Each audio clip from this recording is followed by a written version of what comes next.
What if the moment you stop chasing is the exact moment they start noticing you? Imagine being the calm center of the storm, like a lighthouse steady, unshaken, guiding ships without ever diving into the chaos. As Epictetus once said, freedom is the only worthy goal in life. It is won by disregarding things that lie beyond our control. Today, I'll show you how emotional detachment transforms you from someone overlooked to someone unforgettable. You were always there texting first, waiting last, giving more and more, hoping they'd see your worth. But here's the truth. The more you over-deliver, the less they value you. Respect isn't earned by begging for attention. It's earned by becoming rare, grounded, and self-contained. Think of a flame. It burns steadily. People notice.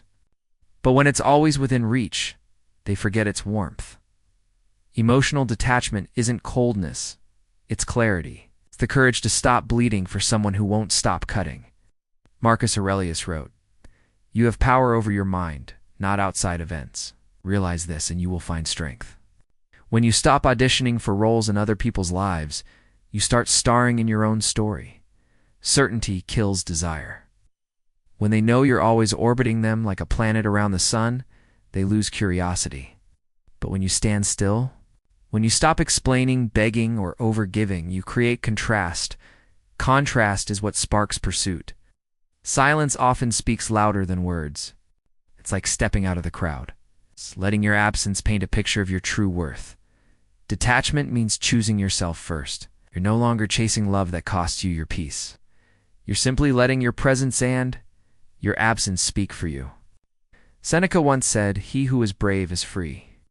When you free yourself from the need to be chosen, you become magnetic. You become the prize.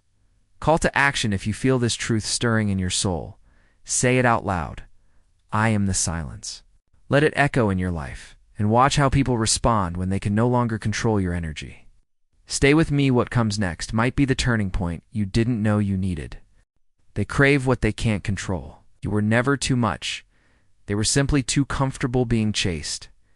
For too long, you believed that being overly available and expressive was the key to winning their heart. But that wasn't love. It was self-abandonment disguised as devotion. Seneca reminds us, "He who is brave is free." Brave enough to step back, and free enough to value your own peace. The moment you truly detach, the game shifts. It's not about pretending. It's about no longer letting them control your emotions. Imagine yourself as a steady flame. When it burns freely, they take it for granted. But when you step back, the flame doesn't die, it moves. Suddenly they are left in the cold, realizing the warmth they ignored. This is not about playing games. It's about reclaiming your dignity and becoming the version of yourself that no longer begs for attention but commands respect by simply existing. As Epictetus said, we suffer more often in imagination than in reality. When you stop chasing, you stop imagining scenarios of approval and rejection. Instead, you become the lighthouse, strong, grounded, and radiant, guiding others but never drowning in their chaos. You fear that if you let go, they'll forget you. But has chasing ever brought respect? Over-explaining, double-texting, or overthinking? None of these have earned true love. Marcus Aurelius said, "If it is not right, do not do it. Is not true, do not say it." Love is not measured by proximity or constant availability. Without boundaries, you sacrifice your self-worth and peace.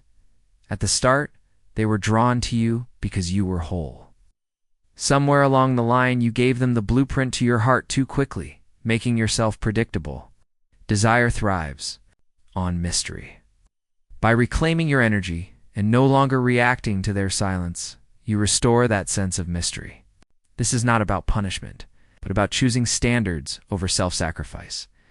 Detachment sends waves they can't ignore your absence in their notifications, your silence when they expect a reaction, your presence no longer freely given. Epictetus once said, "Wealth consists not in having great possessions, but in having few wants." When you no longer seek their validation, you regain your wealth of self-respect. Detachment isn't cruelty, it's calmness after the storm, saying, "I've seen who I was and I'm not going back." You've reached this point after giving too much, bleeding for someone who never tried to stop the wound. As Seneca said, sometimes even to live is an act of courage. When you stop chasing, you confuse those who once took you for granted. They begin to sense that the version of you they controlled is gone. Your silence becomes an echo in places they thought you'd always fill. You are no longer the man who lives for attention. You are the man who commands it by simply existing with purpose. When they return, they'll find someone unrecognizable, a stronger, grounded version of you. Marcus Aurelius wrote, "You have power over your mind, not outside events. Realize this, and you will find strength. You've stopped breaking yourself to be seen, and instead found the strength to stand still." The paradox of detachment: less attention creates more desire. When you step back from the wrong people, they don't just miss you, they panic. Not out of love, but because their control slips. Epictetus said, "Freedom is the right to live as we wish." And when you stop reacting, you break their rhythm. They may act like nothing has changed, laughing, posting, pretending. But deep down, they feel the absence of your emotional presence. Your attention, once taken for granted, is now scarce. Scarcity creates value, and that value forces them to confront their own emptiness. Detachment isn't about playing hard too. It's about finally valuing your peace above their chaos. As Seneca put it, he suffers more than necessary who suffers before it is necessary. You are no longer suffering for someone who doesn't see your worth.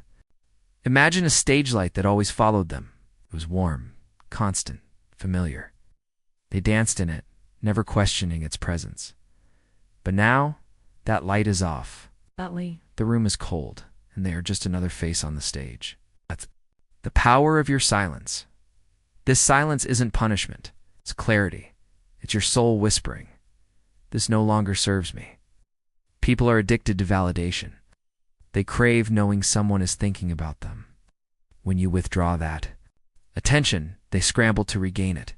They post cryptic stories, like old photos, or drop hints, anything to see if the strings still pull you, but you no longer dance to their tune. You've cut the strings. As Marcus Aurelius wrote, "The best revenge is not to be like your enemy." Your calm detachment is your quiet power. They want to test if they still have power over you. But you've changed. Your attention, once freely given, now has weight. It must be earned.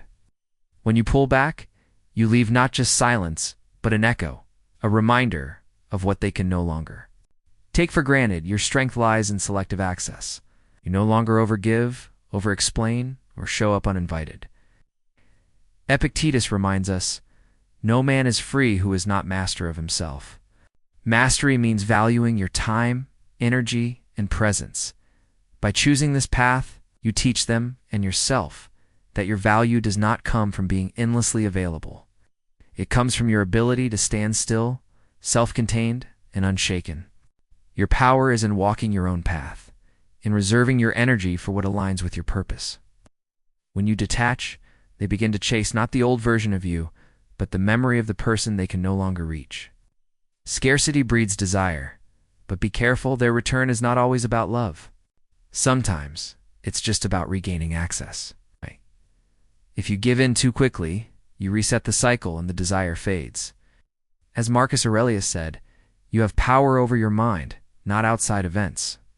The real test of detachment is staying grounded. Not playing games, you are no longer emotionally predictable. Your silence teaches them a truth they didn't expect, that you are not waiting in the wings, but moving forward with purpose. Detachment must be rooted in peace, not performance. If you step back just to provoke a reaction, they'll sense it. But if you step back because you've outgrown the chaos, you become unshakable. You are not pretending to be stoic. You are stoic. You've stopped begging for clarity and started choosing your own path. You've made room for what meets you halfway, Seneca said. True happiness is to enjoy the present without anxious dependence upon the future. This shift is powerful. It's the difference between living for their approval and living for your own alignment. Your peace has become your power. Your silence creates psychological noise they can't escape. You pretend not to care, but your absence speaks louder than any words. Emotional silence isn't emptiness. It's fullness of everything they once took for granted. Marcus Aurelius said, "If it is not good, do not do it. If it is not true, do not say it." Your silence is now a deliberate choice, not anger, not punishment, but self-respect. You no longer perform for someone who treated your love like background noise. This silence makes them question everything. Did they lose you? Are you gone for good? It's the same confusion you once felt. Now the roles are reversed. Your silence flips the script. They once had the upper hand, but now you are the mystery. People obsess over what they can't figure out, Epictetus wrote. No great thing is created suddenly. Your growth and calm presence didn't happen overnight. It was forged in pain, in letting go, in self-mastery. You no longer shout your worth. You embody it. You stopped broadcasting your pain and started living your purpose. And that shift is unforgettable. As Seneca said, the greatest wealth is a poverty of desires. Your silence is not weakness. It's the ultimate strength. The strength to walk away, to value your energy, and to rise higher than their games.